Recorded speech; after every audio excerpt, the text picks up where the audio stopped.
How to assemble the Dryden Art and Canvas Keeper floor model.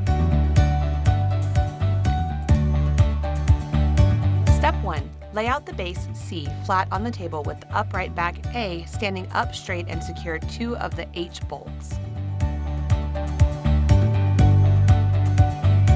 Step 2. Attach the side supports, 1 on each side of the unit, using 4 of the G bolts and 4 locking nuts, 2 of each for support.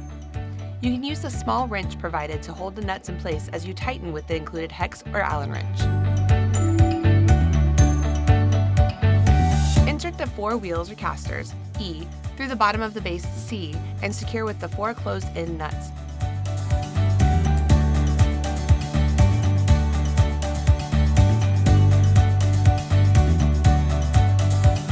Step 4.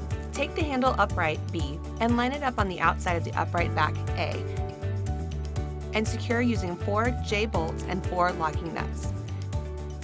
You can again use the small wrench provided to hold the nuts in place as you tighten with the included hex or Allen wrench.